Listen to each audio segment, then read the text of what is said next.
Could it be that the person closest to you is a traitor? No, it can't be. It shouldn't be. Clara stared out of the window, tears streaming down her cheeks. 6 months had passed since her mother brought her to this place. Clara was 7 years old, and with a child's innocence, she waited for her mother, who had promised to pick her up in a couple of days. But time passed, and her mother never came. Maybe something happened to her, that's why she hasn't come. The little girl found excuses for her. The other girls in the room with Clara immediately told her that her mother wouldn't be coming back, because this was a children's home, and people weren't brought here for just a couple of days. But Clara believed, waited, and held on to that faith. She waited for a year, then 3, waiting until her very last day within the walls of the children's home. Clara had hoped that her mother would return for her, and it was only when she left the home that she learned she was in a different city, 150 miles away from where she used to live. Now, everything became clear. Her mother had no intention of coming back for her. She had simply abandoned her, and the realization was a sharp, painful blow. Only one question tormented the young woman. Why? She had been a quiet, calm, and obedient child. Why had her mother left her in a strange place? How could a little girl have been a bother? They had their own flat. Her mother had a stable job and earned a good living. They had always had enough. So why? Clara desperately wanted to find her mother and ask her this question. But then she decided on a different path. First, she would get an education, find a good job, and then go to her mother as a successful and educated woman so that she would feel the same shame and pain that the little girl felt when she was betrayed by the person she loved most. Clara finished secondary school with top grades and was accepted into one of the best universities in the city. She dreamt of becoming a designer and put in the maximum effort to get a good education. After graduating from university, Clara was invited to a well-known design agency where she had completed 2 internships, and her life took a completely different turn. Clara had interesting projects that she successfully executed. She lived in her own flat, which she had been given by the state, and even renovated it according to her own design. She didn't have many friends. She had become close with one girl at work named Julia, but she was more of an acquaintance than a friend. Yet, there was one person who was truly close to Clara's heart, her childhood friend, James. Their friendship began at the children's home. Clara was 11 and James was 13. He had arrived at an age when it was most difficult to adjust to a new environment. One day, the older boys cornered James, who kept to himself and didn't want to socialize with anyone. Clara saw this and came to the stranger's aid. "What are you 5 doing against one person? What has he done to you?" the girl declared with brave determination. "Buzz off, little one," the older boys immediately retorted. But Clara wasn't scared. She calmly replied, "If you don't leave him alone, I'll call Mr. Harrison." The boys turned and ran away. Mr. Harrison was the sports teacher at the children's home, and he was strict but fair. He never allowed the younger children to be bullied, and everyone knew it, which was why they were so afraid of Clara's words. Clara walked up to James. "Hello, are you all right? Did they hurt you?" the girl asked with concern. "No, thanks to you," he said, extending his hand to Clara. "My name is James, and I'm Clara. Are you new here?" "Yes, it's been a week. I don't want to stay here. My grandmother will come to pick me up soon." "Are you sure?" Clara asked with a hint of doubt. "You know, adults' promises aren't always kept." "Yes, I live with my grandmother. But she was in the hospital, so they put me here. As soon as she gets better, she'll come and get me." "Oh, I see," the girl said, a note of envy in her voice. "My mum also promised she would come and get me. But I've been waiting for 4 years, and she still hasn't come. Maybe something happened to her and she couldn't make it," James said thoughtfully, like an adult. "I don't know. I'd rather think that than that she simply abandoned me," Clara sighed.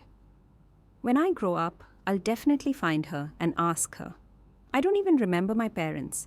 They died in a car crash when I was 2 years old. My grandmother took me in. We don't have anyone else," James said sadly. "That's a shame. I never had a dad. It was just me and my mum. Then my mum met Uncle David, and she spent all her time with him. But I wasn't angry with her. I would have been happy if she paid me no attention at all, as long as I could stay at home." Tears welled up in Clara's eyes. "I can't stand it here. It's so awful." "How about we stick together?" James suddenly suggested. "It will be more fun together. Yes, let's, Clara agreed happily. From that day on, they were truly always together, except during lessons and bedtime. James learned to defend both himself and his friend, because many were jealous of their friendship and tried to drive them apart. But the two of them stood up for their relationship, even though it was sometimes difficult. James would fight the boys for Clara, and Clara would fight the girls. In the end, they were left alone, thanks to Mr. Harrison. The difficulties began when James went to university and left the children's home. His grandmother never returned for him because she had passed away in the hospital. The teenager took the loss very hard, and if it hadn't been for Clara, it's unknown how he would have coped with such a situation. The 2 years that Clara spent in the children's home without James were probably the most difficult. She didn't want to socialize with anyone and withdrew into herself, waiting impatiently for him to visit. James was only allowed to visit Clara on weekends, so the girl lived from Saturday to Saturday. By a happy stroke of luck, Clara's flat was in the building next to James's, and they saw each other almost every day. At first, Clara found it difficult to adapt to her new independent life, and James helped and supported her. Then came university and a new, interesting job. But despite being busy, Clara always found time for her friend. She even took on the responsibility of cooking for him. James worked at a construction company as he was an architect. It was so surprising that even in their career choices, the two of them were close. Today was Clara's birthday. She was turning 25. This evening, she and James were going to her favorite restaurant. It's great that it's the weekend. I can have a lie-in and get ready at my own pace, Clara thought, lying in bed. She was in a very good mood, and even though she wasn't a big fan of her birthday, today felt especially joyful. The phone rang. "Good morning, Miss Richardson," a stranger's voice said on the other end of the line. "Hello," Clara replied calmly. She wasn't worried about unknown numbers because clients could call her at any time. The Aphrodite Beauty Salon wishes you a happy birthday and invites you to a beauty treatment. We are giving you a 1-month pass. You can use our salon's Kafetu services completely free of charge during this period, regardless of the service you choose. "Oh my, this is incredible. Thank you so much. I didn't know you had this option," Clara said, very surprised. She had been a regular client of the salon for 2 years, but had never heard of anything like this. "This option is only available to our VIP clients, which you are. We look forward to seeing you at your convenience." "That's a fantastic present. Can I come today? I need a manicure and a hairstyle," she said, and after a moment's thought added, "and evening makeup as well." "Yes, of course. What time would be convenient?" "Let's say at 3. "Perfect. We'll be waiting for you at 3:00 p.m. Have a great day."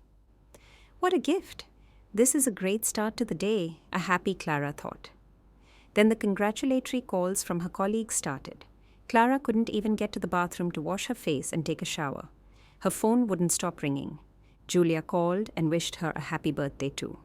Clara was pleasantly surprised by all the attention. The final straw that filled the cup of her surprise was a call from the CEO. "My dear Clara, a heartfelt happy birthday.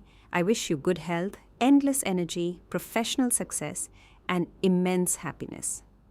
As you are one of the best employees in our agency, the management and I have decided to reward you for your excellent work by giving you a holiday to the seaside for 1 week. The holiday is for 2 people, so you can take someone you wouldn't want to be separated from for so long," the director, Mr. Davies, said mysteriously. "Oh, thank you so much. I'm speechless. But my holiday isn't for another 3 months. Oh, don't worry about that. That's a small thing. I'm giving you permission to take a week of your holiday now. Your flight is in 3 days, so you'll have time to prepare and pack. Have a nice evening." Clara thanked her CEO once more and hung up. "This is a celebration. I've never had a birthday like this before." Clara had just entered the bathroom when the doorbell rang. "If there's another surprise, I'll faint from happiness," she said with a smile. She threw on her dressing gown and went to open the door. A delivery man was standing on the doorstep with a huge bouquet of roses. "Clara Richardson?" he asked politely. "Yes, that's me." "These are for you. Could you please sign?" Clara signed the delivery slip, took the bouquet, and was met with the delicate, pleasant scent of 25 creamy white roses. In the center of the bouquet was a small card. Clara took it out and read, "My dearest Clara, happy birthday. See you tonight." "Of course. Who else would send me flowers but James?" Clara said, smiling. She put the roses in a vase and went to the bathroom. After showering and having a coffee, Clara decided to choose her outfit for the evening. She flicked through one hanger after another, but she didn't like anything she saw. At the children's home, I had 2 dresses and 1 skirt for a whole year, Clara smiled. It was easier to choose then. I guess I need to buy something interesting since today is such an unusual birthday. Clara got dressed, called a taxi, and went shopping. Then she visited the salon for her manicure, hairstyle, and makeup. All she had to do now was get changed, and she could go and celebrate. She and James had arranged to meet at the restaurant. Clara knew her childhood friend well and understood that James was probably preparing a surprise for her. But despite her creative imagination, Clara couldn't even begin to guess what it might be. She took a taxi to the restaurant as well. She didn't know how to drive and didn't have her own car yet. As the taxi approached the restaurant, Clara saw a black limousine. Someone else must be having a big celebration today. Oh, I wouldn't mind a ride in one of those, Clara thought dreamily. She paid the taxi driver and confidently entered the restaurant. All the tables were filled with flowers, and multicolored balloons hung from the ceiling. All of them had "Happy Birthday, Clara" written on them. Clara looked at the beauty with a pang of envy. Once, as a child, she had dreamed of a celebration like this. Oh, someone is lucky today. They've organized such a big celebration. I should have chosen a different restaurant. It feels awkward to disturb them, she thought. But she couldn't finish her thought because James suddenly appeared from nowhere in a dark blue suit holding a huge bouquet of flowers. "My dearest Clara," he began ceremoniously and loudly. "Shh, why are you being so loud?" Clara tried to quiet her friend. "I want to wish you a happy birthday," James continued, ignoring her comment. "I want to wish you true happiness, great love, prosperity, and the fulfillment of your most cherished dreams. I've already fulfilled one of them." He spread his arms, showing her that the restaurant belonged to Clara today. "I remember your childhood dream about balloons, and here it is. I'm sorry I couldn't do it before. I didn't have the money, but now I can do a lot more." Tears streamed down her cheeks. Clara couldn't control her emotions. "James, you did this for me?" Clara asked, her voice cracking. "Of course, for you. You are the dearest person to me on this earth." "Thank you, my darling. This is the best gift ever." Clara hugged James and on a whim kissed him on the cheek. "No, this isn't the gift yet. This is just the decoration. Let's sit down. The gift will come a little later." "Another gift?" Clara was amazed. "I'm so incredibly happy." A waiter came over and poured champagne into their glasses. "To you, my dear birthday girl." "To you, James. You're a true friend." After they drank their champagne and sat at the table, James gave a discreet nod to someone, and the waiter came over again. In his hands, he held a medium-sized box wrapped in festive paper with a bow.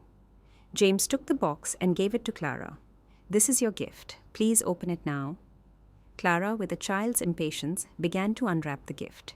One layer of paper gave way to another. The girl couldn't wait to get to the gift itself. Finally, she saw a long, slim box, the kind that usually holds necklaces or bracelets. She looked at James, smiled, and then opened the box. Inside was a beautiful gold bracelet, and on it was a ring. Clara looked at James in surprise. It didn't look like a set. The girl was about to ask something, but James got in first. "My dearest Clara, there is no one closer or dearer to me than you. You are the best person in the world. I love you. Will you marry me?" It was a good thing Clara was still sitting, otherwise she would have definitely fallen over from the shock. "James, do you really mean this?" "I do, very much. And you?" "Yes, yes, yes. Yes! She said yes!" James shouted across the restaurant. The restaurant staff immediately erupted in applause. James swept Clara up into his arms and twirled her around the room. Music started playing, and they began to dance. Clara was so happy. She had always loved James, and if she had once thought it was a sisterly love, she realized with each passing year that she had been wrong. But she was afraid to tell him. James never showed the kind of attention that men usually show to women. That's why Clara was sure they were just friends, and didn't want to ruin everything with her confession. The paradox was that James felt the exact same way. He thought that Clara saw him exclusively as a friend, and fearing that he would lose even that kind of closeness, he hid his feelings. This was what they were talking about now, sitting at the table, laughing loudly at their own indecisiveness and foolishness. "We've lost so much time," James said sadly. "Yes, and all because we didn't talk to each other," Clara smiled. "Let's promise to never hide anything from each other again." "Agreed." After dinner, when the couple left the restaurant, the same black limousine drove up to the entrance. "Are we taking that? You ordered it?" Clara was surprised for the third time that day. "Of course," James said, wrapping his arm around her waist and leading her to the car. They drove around the city for about 2 hours, and then they went to Clara's place. A long-awaited night of love was ahead of them, a night they had both secretly dreamt of for a long time. 3 days later, they went on a trip to the seaside. They spent the whole week walking and enjoying each other's company. It felt as though they had just met. The week flew by, and when they returned home, they went to the register office the very next day. Their wedding was set for the day they first met at the children's home, the 9th of September. The date was both beautiful and memorable, 0909. Clara was happy, probably for the first time in her life, so truly and completely. She was fully preparing for this important event. They didn't have many guests, a few colleagues from Clara's and James's work, Clara's neighbor and her husband, and Mr. Harrison, the only person from the children's home they had kept in touch with. They celebrated the wedding at their favorite restaurant. Even though it was a small gathering, it was a fun and heartfelt event. After the wedding, Clara moved in with James. The newlyweds decided to postpone their honeymoon until the following year. Their married life was calm, with no arguments or fights, and a full understanding of each other. Sometimes Clara thought it was too good to be true, that everything was just too perfect. There was nothing for them to even argue about. That's how well they knew each other.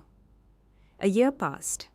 They rented out Clara's flat during this time and saved money from their salaries. They had a dream to open their own design agency with a full range of services, and they decided to take the risk. James worked on the calculations and the designs for houses, from the foundation to the roof, while Clara developed the interior designs. It was difficult at first. The lack of clients was worrying. But they patiently waited for their time to come. And it did. A very well-known person came to their agency with a request to renovate his parents' country house. It needed a full restoration and a major refurbishment.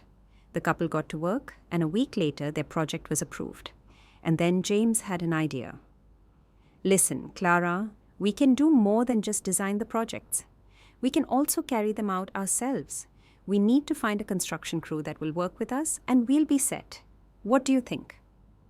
"That's an excellent idea. Let's try it." While they were looking for qualified builders, word of mouth was already spreading around the city about the young, talented couple who worked at Future Design.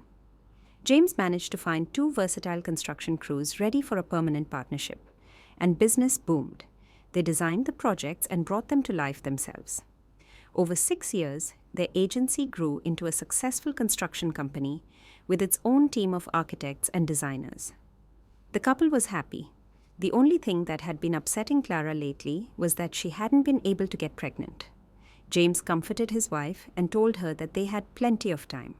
They were still young enough to spend a couple more years developing their business, and then she could leave the office and focus on having and raising children. Clara agreed with her husband, but she really wanted a baby to join their family as soon as possible.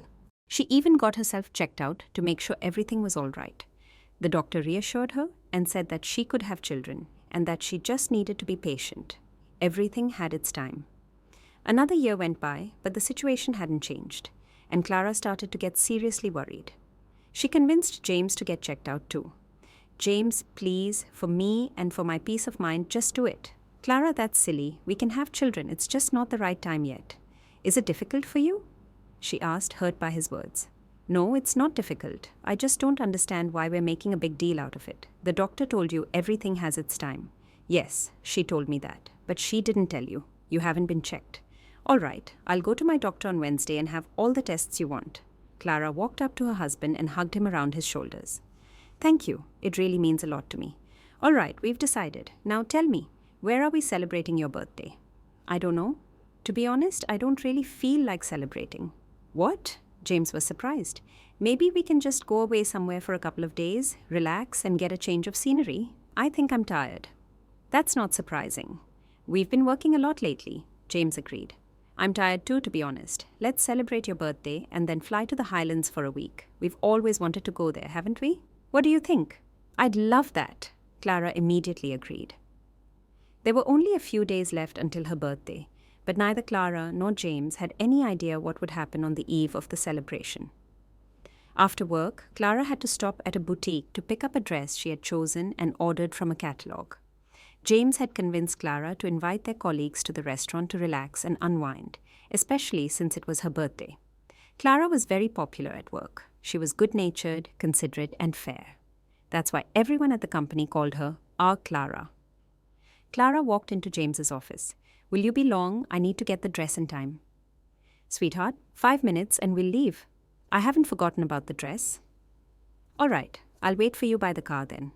Sounds good. Clara went down to the car park. She was in a very good mood. James's test results had been good and he could have children too.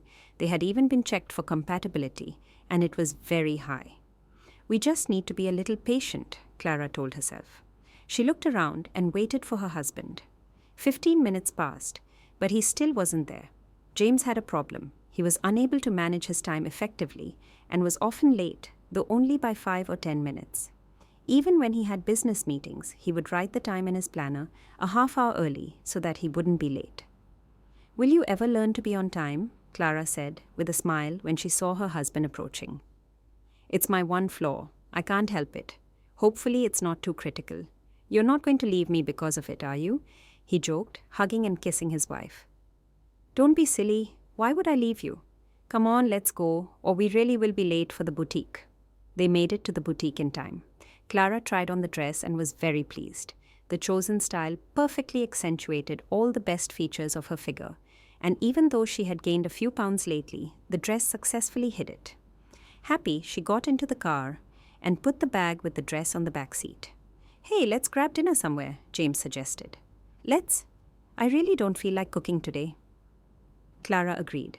You read my mind. Where should we go? How about that Italian pizzeria? I really fancy a pizza.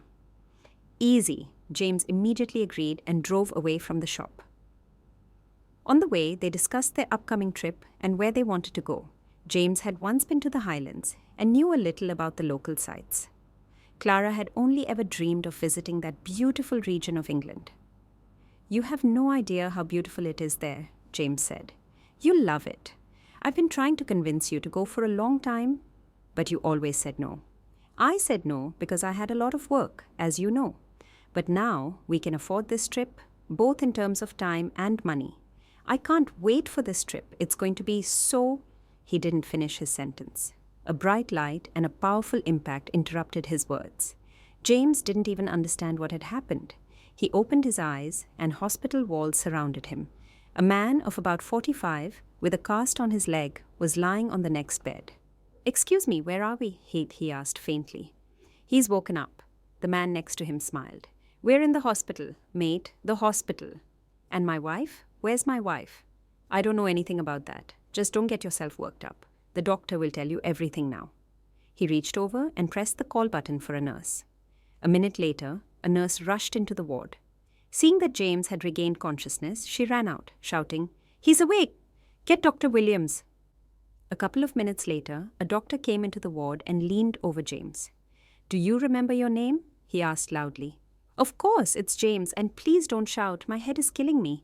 Do you remember your surname, doctor? I'm not an idiot, doctor. Of course I do. It's Harrison. Tell me, where is my wife? What happened to her? What happened to us? I don't remember. You see, and you say you remember everything. You were in an accident. Your wife is in the next ward. She's alive. Don't worry. James let out a sigh of relief, but the look on the doctor's face didn't sit right with him. She's alive, but what's wrong with her? She has more serious injuries than you. The impact was on her side. We can talk about this later. She will be okay. Will she live? She will. Don't worry so much. The treatment will be long, but thank goodness it's all fixable. All right, now you just get better. I won't let you get up today, but tomorrow you can visit your wife. Wait a minute. What's the date today? The 20th of April. But it's her birthday today, doctor. Please, just for a minute, let me see her. The doctor lowered his eyes and turned away. What's wrong? She's unconscious. There's no point in you visiting her. I'm sorry. No, there is. You don't understand. I need her now more than ever. She'll hear my voice and wake up. We've been together since the children's home. We have no one else but each other. Please let me. James was almost in tears from despair. The nurse standing next to the doctor couldn't take it anymore. Dr. Williams, can I take him on a wheelchair? I promise it won't be more than 5 minutes. I'll make sure he's okay. Maybe he's right, and she'll hear him and wake up. All right, what a pair of animals you are, but only for 5 minutes, the doctor said sternly and walked out. James looked at the nurse with gratitude. Thank you so much for your support. You're welcome. Your wife is lucky to have a husband like you. Not everyone would be so eager to see their loved one. Believe me, I know what I'm talking about. I've seen a lot in my years of working here. I love her very much. I can see that, the nurse smiled. Now rest, I'll be back for you in half an hour. James looked at his roommate and then out of the window. What a twist of fate, he thought. My parents died in a car crash and now I've been in one. But at least I'm alive, and more importantly, Clara is alive. When the nurse came back, James was already sitting on the edge of the bed. You're quick, she was surprised. And by the way, you have a concussion. It's not severe, but it's there, and a knee injury. Only after those words did James pay attention to his leg, which was only bandaged. They must have given me a lot of painkillers, since I can't feel it at all, he thought. Aloud, he said, Can we go see Clara now? He moved into the wheelchair and they left the ward. Clara's ward was just one door away from his. The nurse opened the door and wheeled him into the ward. There was no one there except for Clara.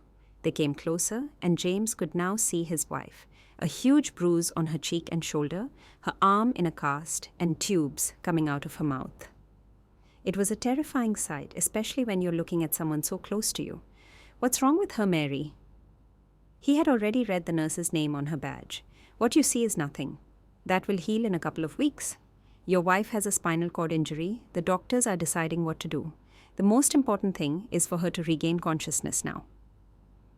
James felt sick from what he heard. A spinal cord injury? Why didn't the doctor tell me? And what does it all mean? Is Clara now disabled? Can she be helped? Or will she be an invalid? James asked hopefully, but he didn't get the answer he wanted. No one can answer that question for you right now. She's going to have a second MRI today. Our chief neurosurgeon, whom we called back from holiday, will be the one to give the final diagnosis and decide on your wife's treatment. But I can tell you for sure that she will likely need several surgeries on her spine. She paused briefly and continued. You'll have to be patient. It will be a long recovery. I see. Thank you for being honest.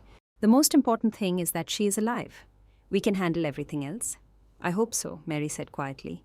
I'll leave you for 5 minutes, then I'll take you back. Don't move without me, all right? Thank you again, Mary. Mary left, and James sat in the chair next to Clara, trying to understand what to do now and what would happen next. He took his wife's hand and started talking to her. My dearest Clara, happy birthday.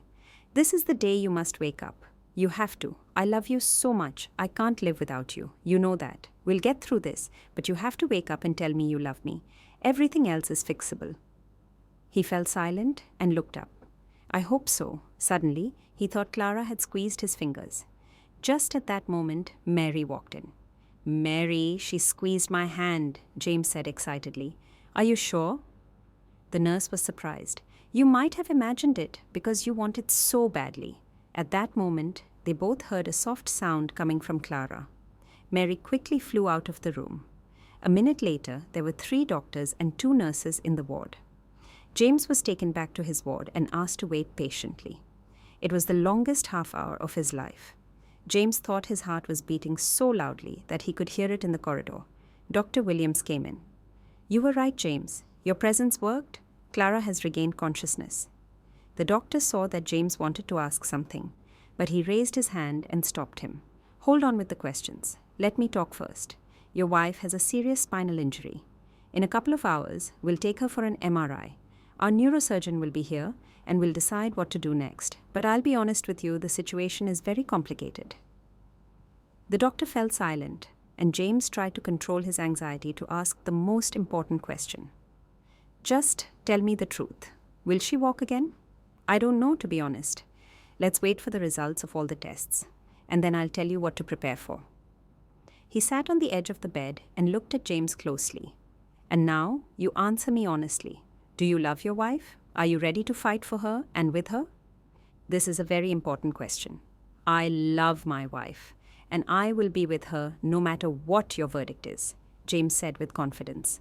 I believe you. Your wife is very lucky, Dr. Williams said, patting James on the shoulder. Be strong, it won't be easy. The doctor left, and James was left alone with his thoughts. Difficulties had never scared the young man, but now he wasn't afraid of them. He was afraid of losing the person closest and dearest to him. This fear paralyzed him.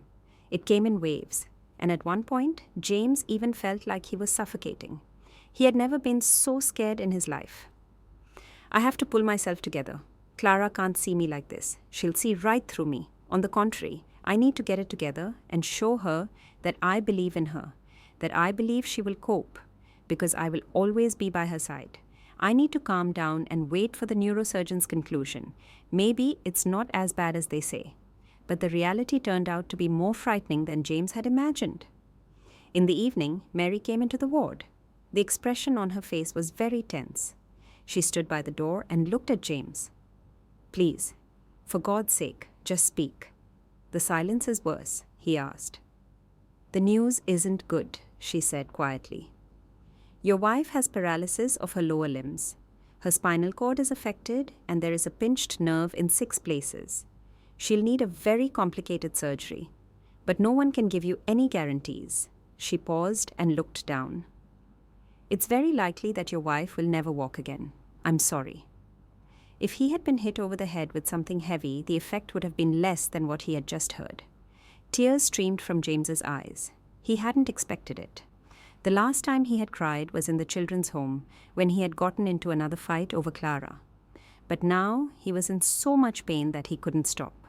James felt like a cornered, wounded animal. The next day, he was allowed to visit Clara. He prepared himself and gathered his thoughts to try to cheer his wife up, but nothing worked. Clara could always tell James's mood by looking into his eyes and at his face, and they clearly gave away his condition. But he couldn't not go and see her. The nurse wheeled James into the ward and left them alone. Clara looked at her husband, her eyes filled with tears. She already knew everything. Hello, Clara, James began and stumbled. He really didn't know what to say or ask that would be appropriate. Hello, Clara said very quietly, and turned away. He wheeled closer to the bed and took her hand. What's wrong with you? We'll get through this together. We definitely will.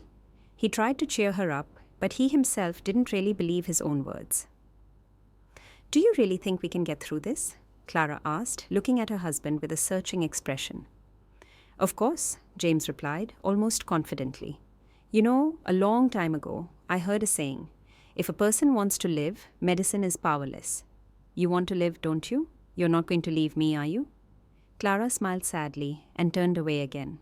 You know, she said to the ceiling, it would be right for you to divorce me. I don't want to be a burden on you. I don't want you to see me like this. I don't want anything at all. Clara, you're talking utter nonsense. I'm not going to divorce you. That's not even up for discussion. That's number 1.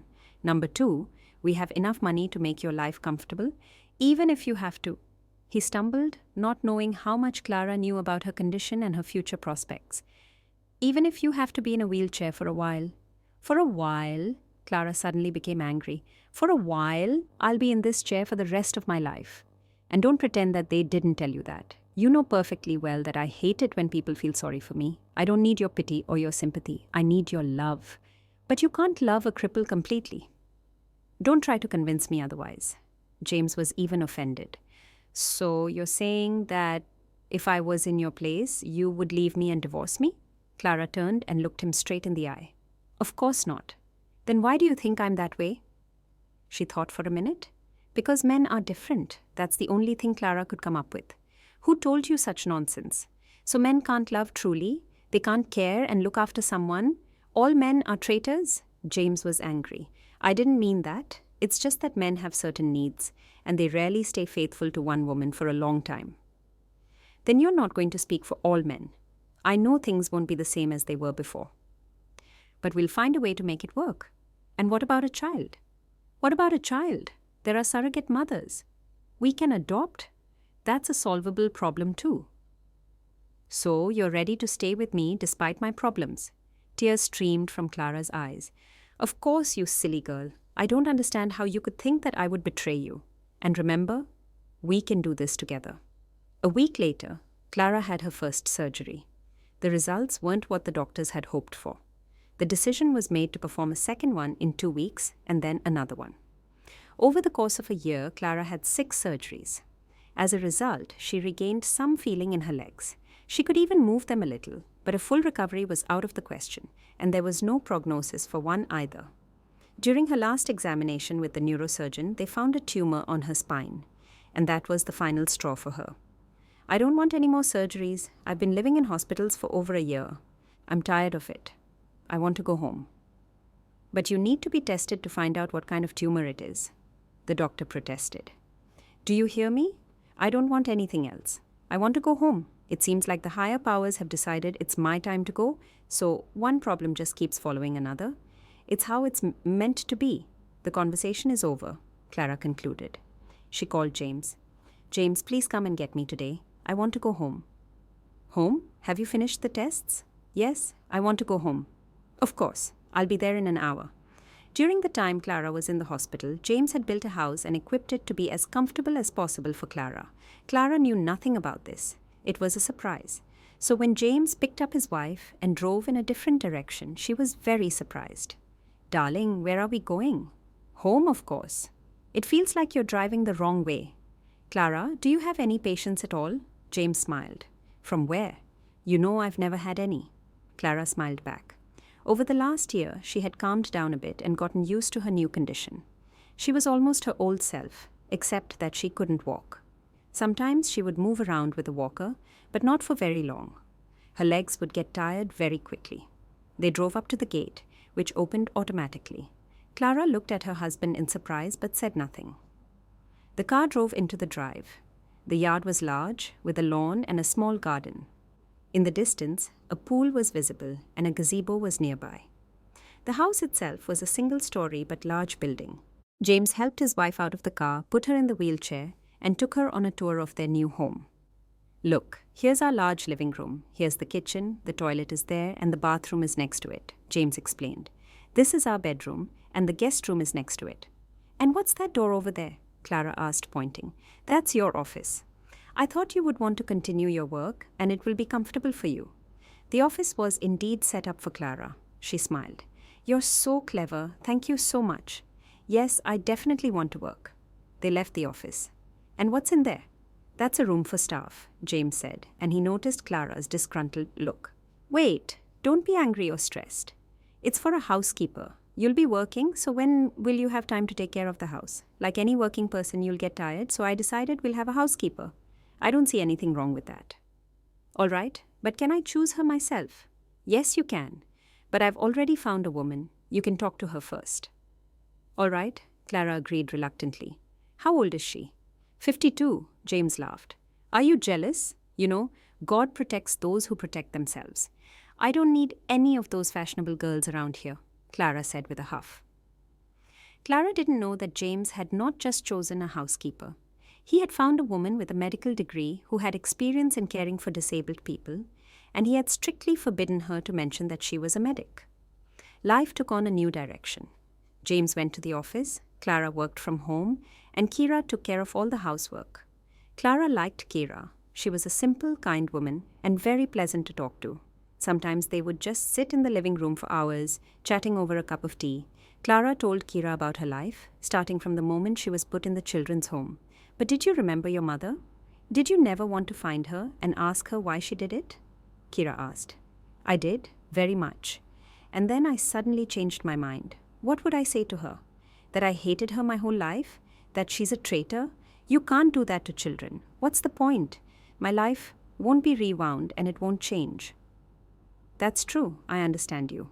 I probably wouldn't want to see her either if I were in your shoes. Let her live with what she did.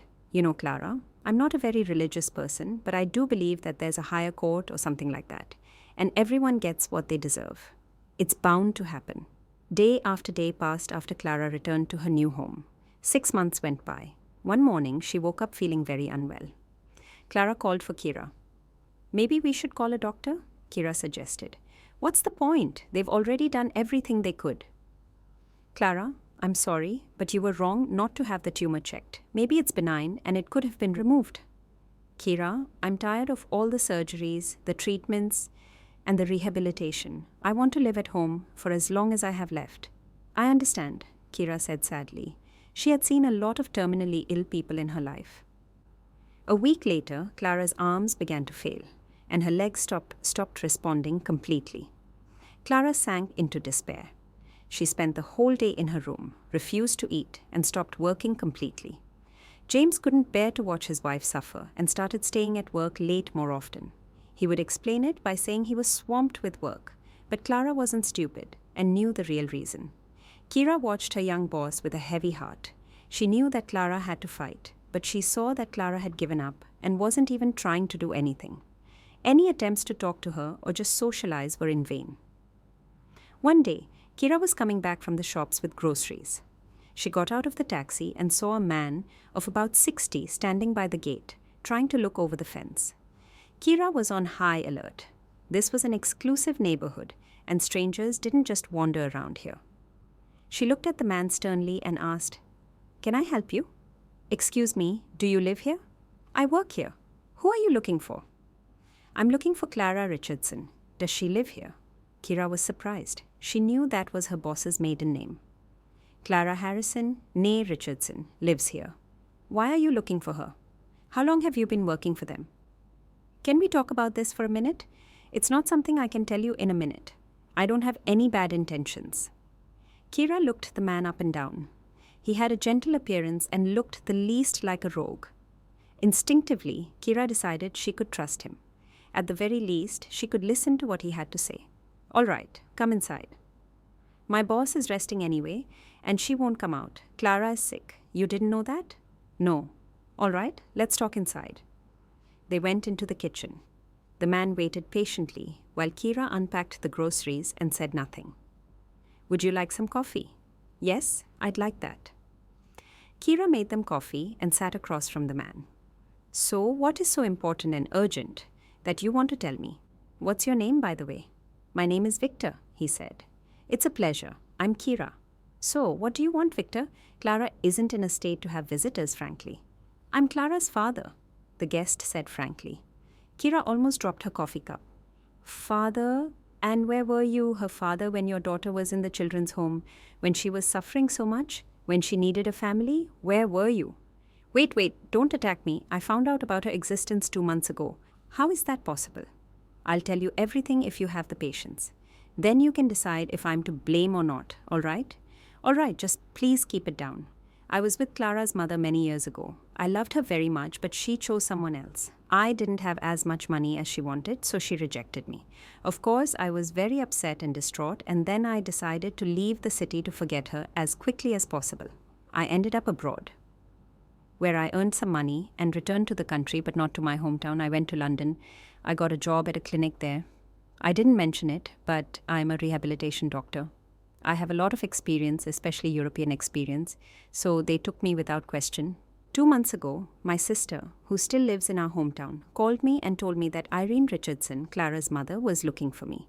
I was very surprised. We hadn't spoken since the day she left me, but my sister said that she had tearfully begged her to get in touch with me. I took a holiday and went to her. He suddenly changed his expression and looked out the window, hiding the tears in his eyes. Then he continued. She had cancer. She was dying and wanted to tell me about my daughter before it was too late. I was in shock, to be honest, but when she told me what she had done, I could have killed her. I asked her, "Why didn't you find me and give me the child if you didn't want her?" "And what did she say?" Kira asked. She felt so sorry for this man. She could see that he was genuinely heartbroken about his daughter. She said she hadn't even thought about it. She said she wanted to confess to me. She told me what children's home she took Clara to and in what year, and she said that Clara had her maiden name, Richardson, and my first name as her middle name. And for that, I am grateful. She advised me to find her to tell her that she regretted what she had done and that she was sorry for ruining her life. He paused again. Although, to be honest, I don't know how anyone could forgive something like that. "It's a sad story, all right." Kira agreed with him. What are you going to do now? Are you going to tell Clara the truth? Of course, that's what I was looking for her for.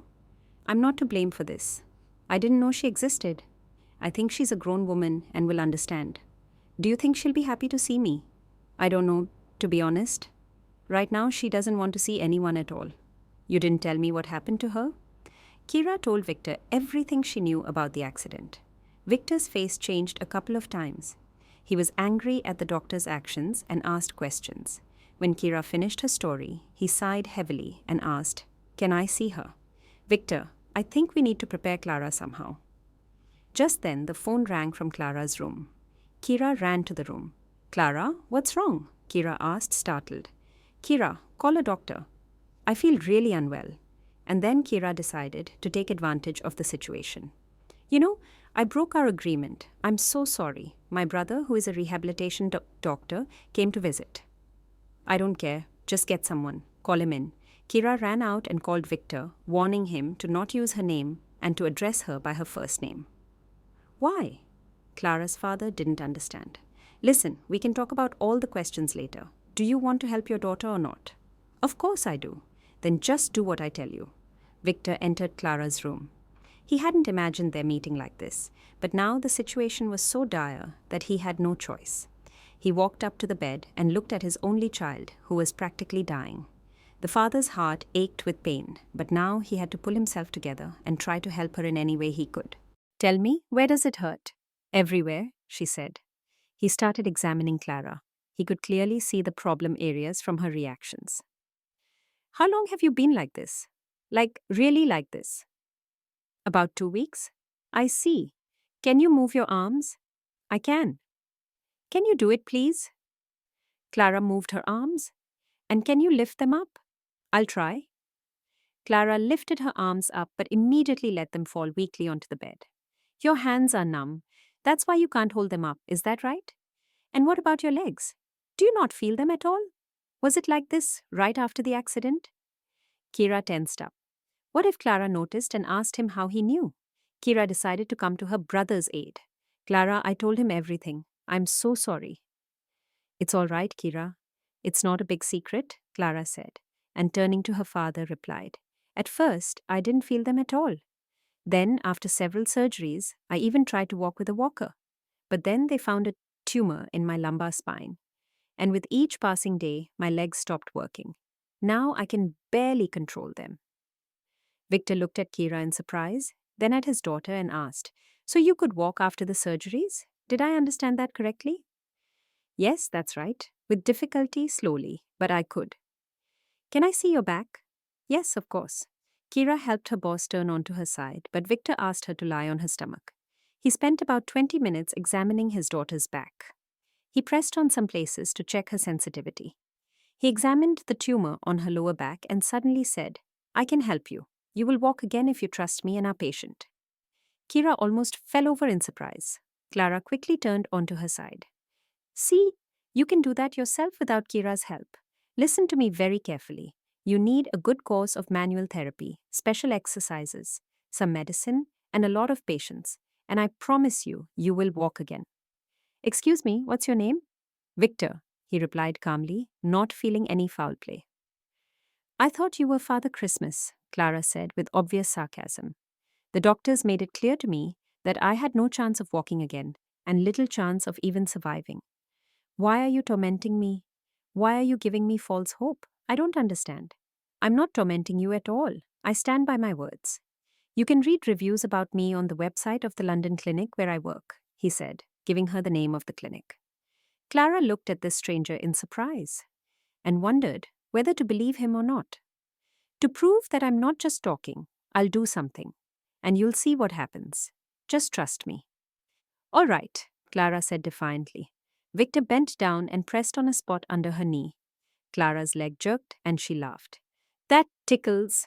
She suddenly realized that she hadn't felt a tickle in a long time, even though the doctors had repeatedly tickled her. "How did you do that?" "It doesn't matter. Now, do you believe me a little?" Her father smiled. "A little," Clara smiled back. She liked this man.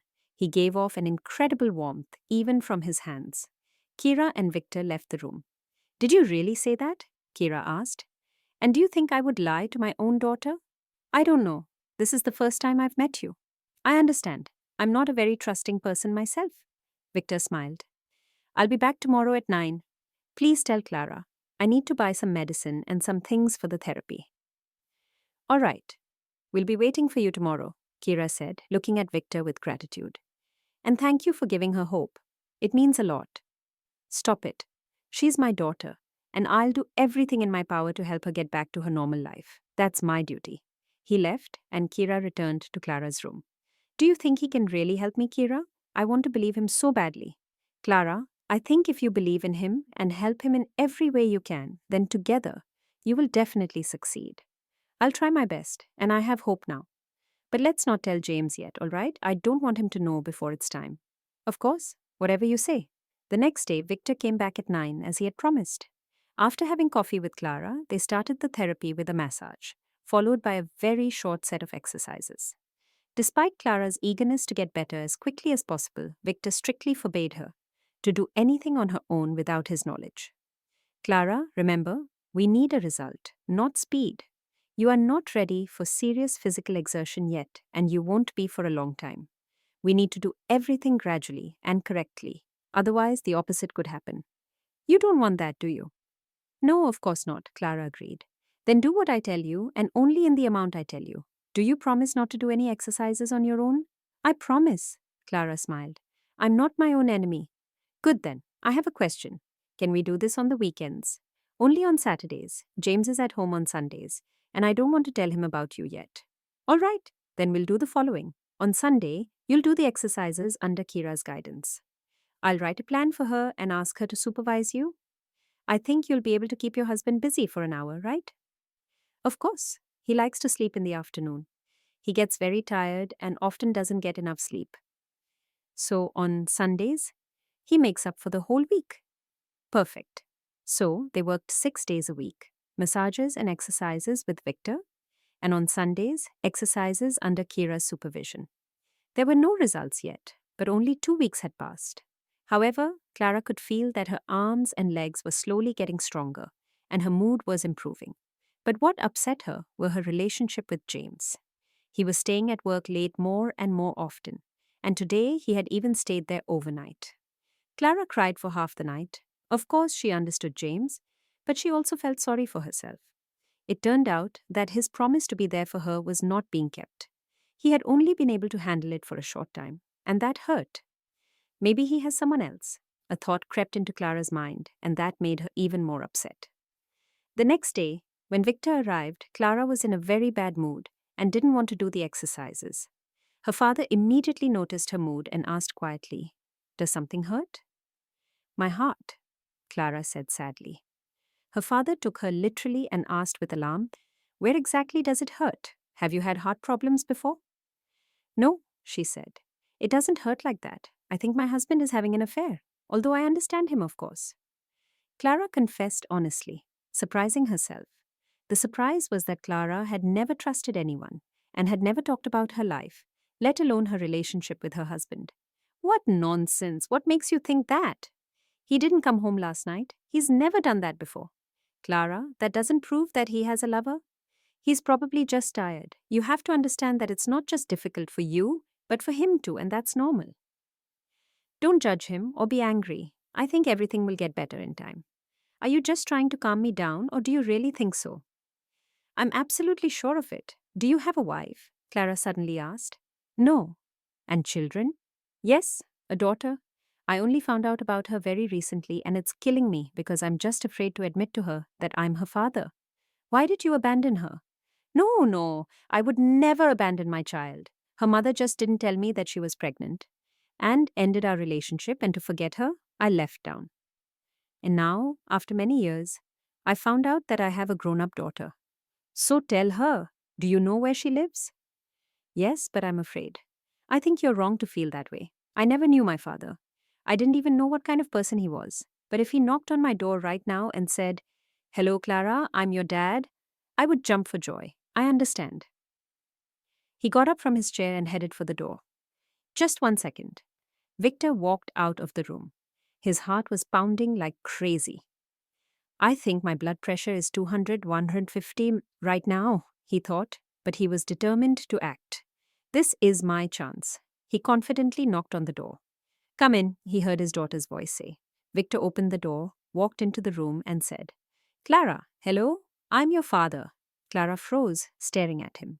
They looked at each other in silence. Each was lost in their own thoughts, and no one dared to break the silence.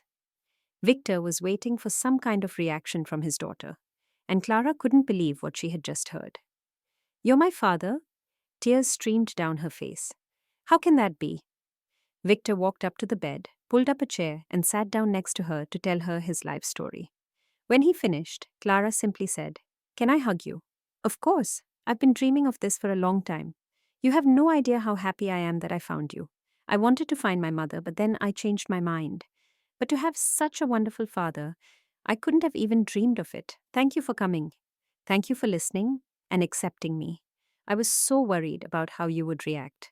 I don't forgive betrayal, but you didn't betray me. You didn't know about me. They talked for a long time. Each told the other about their life before this meeting. Clara listened to her father's stories about his successes and achievements with pride. Her father, with tears in his eyes, listened to his daughter's life story. They had a lot to talk about, and no one interrupted them.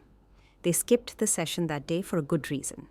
The father said that they would catch up, but the massage couldn't be postponed, so she needed to lie down and be patient. Clara, now even more submissive and diligent, followed her father's instructions.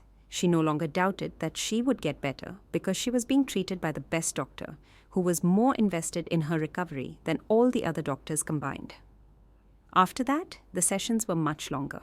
The father and daughter couldn't get enough of each other. They even called each other in the evenings and would talk for a long time on the phone or on Skype. Clara promised to tell her husband about everything later so that her father could move in with them. It would be more convenient and easier for everyone. But for now, Clara didn't know how to tell James about this wonderful meeting. When he would come home, Clara would already be asleep. All the sessions were very tiring for her, and she usually fell asleep by 10 o'clock. Her father said that this was very good because sleep was the best medicine for her body. This went on for almost a month. Today, James was staying late at work again. He really didn't want to go home. He stopped several times on the way and just stared into space, dragging out the time. He knew that his wife had been going to bed early for the last few weeks, so he thought she was feeling very unwell and her energy was running out because she was sleeping so much. James arrived home at about 11. The only light was on in the living room. He thought that everyone was asleep. Kira tried to go to bed right after Clara so she could wake up early and take care of the housework. He walked into the living room and heard Clara talking to someone. That's so strange. Why isn't she sleeping? And who could be visiting us so late? James wondered. He walked closer to the door and started listening. I'm so grateful to you, Clara was saying to someone. I don't know how I would have coped without you. You came into my life at just the right time. Stop thanking me. I love you. And I'm doing everything so that you can be happy, a man's voice replied on Skype. Are they on a video call? James guessed. What time are you coming tomorrow? Clara asked. Not at the usual time, my dear. I need to buy a few more things for you, then I'll come over. I might be there at 10 or 10:30. I'll call you or Kira when I'm on my way. And now, go to bed. It's late. Good night. I love you.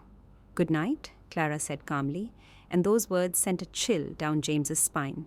And I love you too. See you tomorrow, the man's voice said. James was furious. So his wife had met some man at the hospital and was now having an affair behind his back. Maybe she was pretending to be sick so she wouldn't have to sleep with her husband, and Kira was in on it? He was the only trusting idiot. He walked up to the bar in the living room and poured himself a glass of wine. James rarely drank and only had light drinks, so a couple of glasses of wine were enough for him to relax. His thoughts were a mess. He truly didn't understand how his Clara could cheat on him, and in her condition no less. He poured a second glass, drank it in one go, and went to his wife's bedroom. Clara was fast asleep. Should I wake her up or not? He thought. James looked at his wife more closely, trying to understand what was wrong. Something was off about Clara's body position. And then it hit him. Her right arm was resting on the pillow, above her head. But that couldn't be. Her arms were supposed to be failing. So she had lied to him. It was a prank or a blatant lie.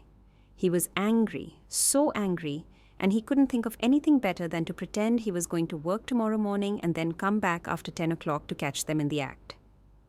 I wonder what she'll tell me when I catch them red-handed, James thought with a malicious smile.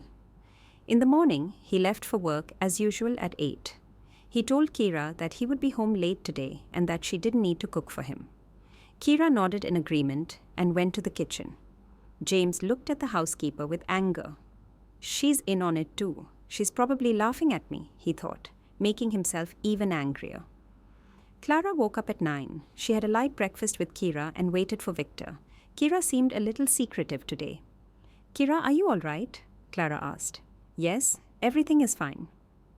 Why do you ask? Kira blushed slightly. I don't know. You're just not yourself today. You're mistaken, Kira said at first, but then she sat on a chair and confessed. Clara, I really like your father. Whenever I see him, I get so nervous and embarrassed. That's wonderful. What's wrong with that? Clara said happily. But what if he has someone? I don't want to interfere in someone else's family. I'll find out, Clara winked and smiled. Thank you so much. Just don't give me away, Kira said, getting nervous. Don't be silly. Of course not. Women stick together, Clara smiled again. She was in a good mood. The results of the sessions with her father were obvious. Clara could already stand on her own and even take a few steps with a walking stick. She wasn't running yet, and it was unlikely she ever would, but it was something, and her arms were no longer numb. Victor called. Clara, I'll be there in 10 minutes. Hello, we're waiting for you, Clara blurted out. She looked at Kira, who was pale, and smiled. Who's we? Her father asked in surprise. Me and my legs, of course. Clara got out of it. All right, good. Her father came into the living room, greeted Kira, and after kissing Clara, took her to the room to do the exercises. Kira was preparing lunch and didn't even hear James come in. Kira, where's Clara? She heard her boss's voice, and from the shock, she dropped a plate on the floor. It shattered into 1,000 pieces. James, why are you here? Kira asked, the first thing that came to her mind. And why can't I be at home during the day? James was surprised. Are you hiding something from me? No, I just asked. Kira was half dead. She didn't know what to do. How could she warn her boss? She saw that James was very angry and wouldn't listen to reason, and Victor was giving Clara a massage, and who knows what a jealous husband would imagine? This is a nightmare. I have to warn them somehow, Kira thought. Maybe you want some coffee? Are you kidding me? Do you think I came home so you could make me coffee? I asked you where my wife is. Is she in her room, or has she already run off on a date? James, what are you saying? A date? Clara is at home. You've misunderstood everything, Kira said, almost into James's back. She was following him to try to help in case of anything, but James didn't hear anything. Anger and rage had taken over. He had been used to defending what was his, including his Clara, since the children's home. He grabbed the doorknob and pulled it, and the sight he saw made him feel even worse. James grabbed his rival by the shoulder, pulled him towards him, and punched him in the face. Victor was clearly not ready for something like that and fell onto the bed from the blow. James wanted to pick him up and punch him again, but Clara jumped off the bed and, covering herself with a blanket, shouted, "Don't you touch him! He's my father!" It was as if a bucket of cold water had been poured over James's head. "Who is he?" "He's my father," Clara repeated. "What are you doing? How is he your father? Where did he come from?" James asked question after question. "If you calm down, I'll explain everything to you now." And only then did James notice that Clara was standing on the floor on her own. "You're walking." "Just a little bit. If you don't hurt my father, I'll walk more." "I don't understand anything," James said faintly, realizing he had done something stupid. "Dad, Kira, please have some coffee. We need to talk," Clara said. She bent down to her father. "Are you all right?" "I'm fine. My teeth are in place," Victor smiled. "You never told me your husband was so jealous." "Sorry, I didn't know myself that this could happen." Victor and Kira left the room. Clara sat on the edge of the bed and motioned for her husband to sit next to her. She told him the story of meeting her father, from his first appearance in the house, that he was a doctor and that he was helping Clara get better. "Why didn't you tell me about this right away?" James asked in surprise. "First, I wanted to surprise you, and second, I didn't know for sure what kind of results my father and I would get. I didn't want to give you false hope. What if I had hurt him more? How was I supposed to know that you had a secret? And how did you find out about all this?" Last night, when I came home, I heard you confessing your love to someone, James said, looking down. What was I supposed to think? And you immediately thought I had a lover, in my condition. Are you serious? And we had an agreement to never lie to each other and not to hide anything. She thought for a second. I'm also in the wrong for hiding this from you, but I couldn't have imagined that you would think I was cheating on you. It doesn't matter what I thought. The main thing is that I was wrong. I'm so sorry, James said guiltily. I'm an idiot, but I have an excuse. I'm a lovesick idiot. Will you forgive me? Of course, but you need to apologize to my dad too. Naturally. What's your dad's name? Victor. All right, let's go and apologize. Let's go is an overstatement. Let's roll, for now. Clara smiled. She got into the wheelchair, and James wheeled her into the living room. Victor and Kira were sitting on the sofa, drinking coffee. Seeing the owners, Kira immediately jumped up. Sit down, everything is fine, James said, and turned to his father-in-law. Victor, please forgive me. I didn't want our meeting to be like this. But I knew nothing about you and couldn't even imagine that you could be Clara's father. It's all right. It's water under the bridge. The father-in-law smiled. Water under the bridge? Clara was surprised. Our wedding, of course. You're not planning to get divorced because of me, are you? Victor smiled. I've never been married, by the way. How interesting. Clara smiled mysteriously. But you'll invite us, I hope? Of course. If you promise not to fight, the father said, and everyone laughed. Will you invite me too? Kira asked quietly and sadly. And you too, of course. Victor smiled and changed the subject. Clara, we need to continue with the massage. We haven't worked yet today. Yes, Dad, of course. Now, I'll take James to the car, and I'll be right back. You finish your coffee. James went to work, and Clara and her father went back to their sessions. After all the procedures were done, Victor left. Clara decided to talk to her husband that evening about her father moving in with them. She went into the kitchen, which smelled delicious. Kira, what are you cooking? It smells so good. My mouth is watering. But Kira was standing with her back to her boss and without turning around replied, Your favorite meat. Clara could hear Kira's voice trembling. Kira, please turn around. I'm sorry, I can't. Don't force me to wheel across the kitchen to you. Kira turned around and Clara saw that she was crying. What's wrong? What happened?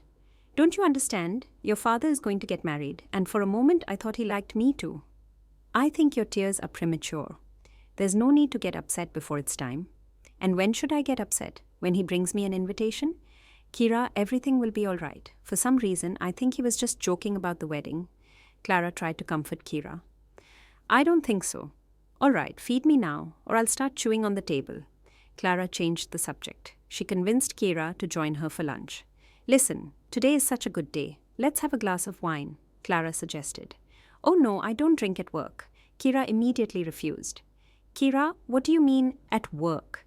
You live with us, you help us, you don't even have a day off sometimes. You can relax once in a while.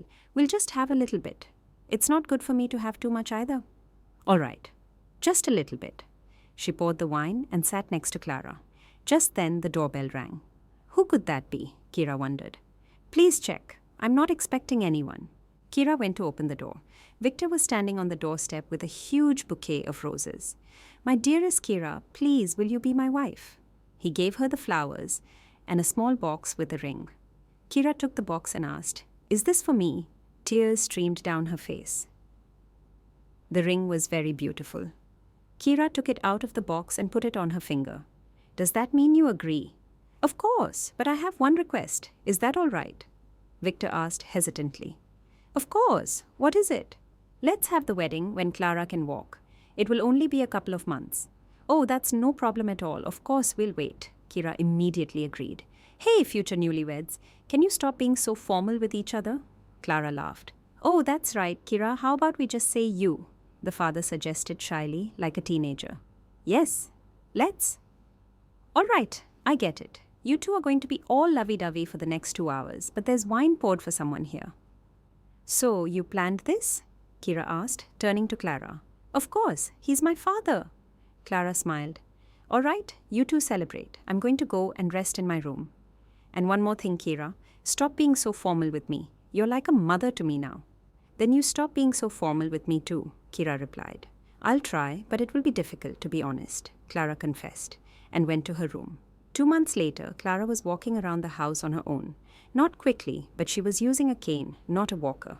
Victor had moved into his daughter's house and was now spending even more time with his future wife.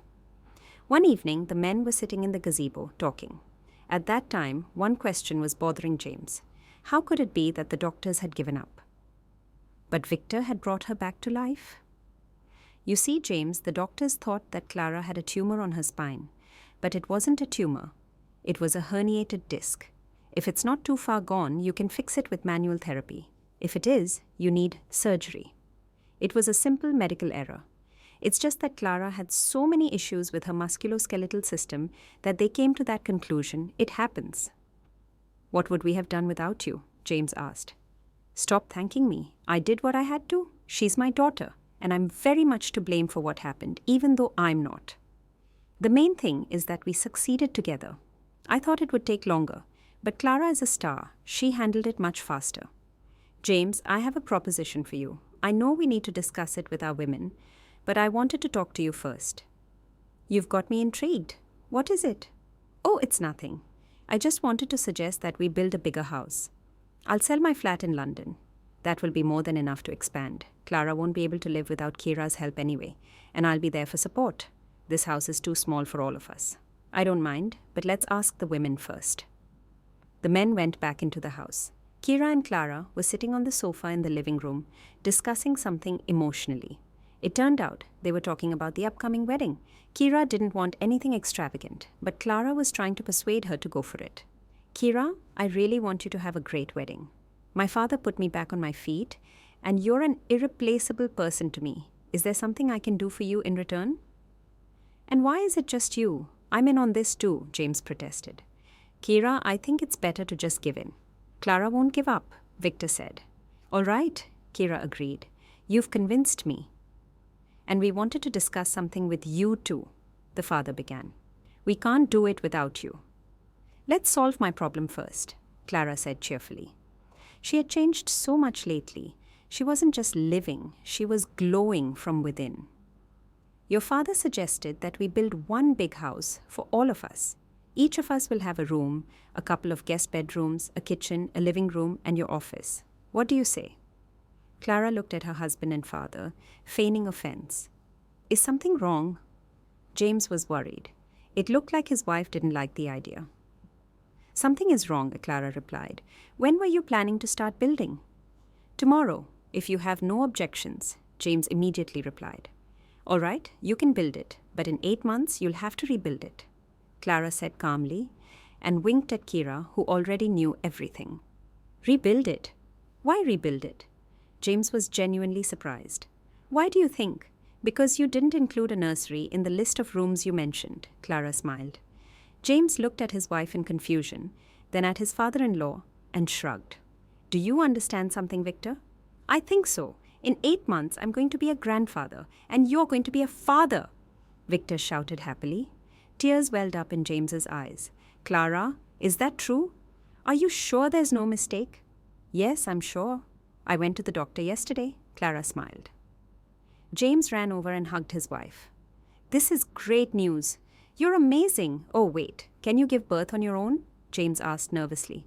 I think I'll need a cesarean section, but that's not a problem at all, Victor said. James was in shock and couldn't believe what was happening. Just 6 months ago, he thought their happy family life was over and that nothing good would ever happen again. But with his father-in-law in their house, everything had changed so dramatically that he couldn't keep up with the information. A week later, Victor and Kira got married. They had the wedding at the same restaurant as James and Clara. They didn't invite many guests. They celebrated with a small group of close people. James and Clara took care of all the expenses for the wedding, and as a wedding gift, they gave the newlyweds a holiday. Kira, who had never traveled in her life, almost fell off her chair. What's this for? It must have been so expensive. You organized everything and paid for it all. I feel so awkward. Go and enjoy yourselves. You still have a grandson or granddaughter to look after, James laughed. While the newlyweds were away, Clara and James designed their new, big house. But they didn't start building without Victor and Kira's approval. When they returned, the project was approved and construction began. The house was finished just in time for the baby to be born. They decided to move into the new house when the baby was born. Clara gave birth to a daughter, and they named her Hope, because it was hope that had helped them stand strong and survive everything they had been through. If you've enjoyed this story, please subscribe, leave a comment, and like this video.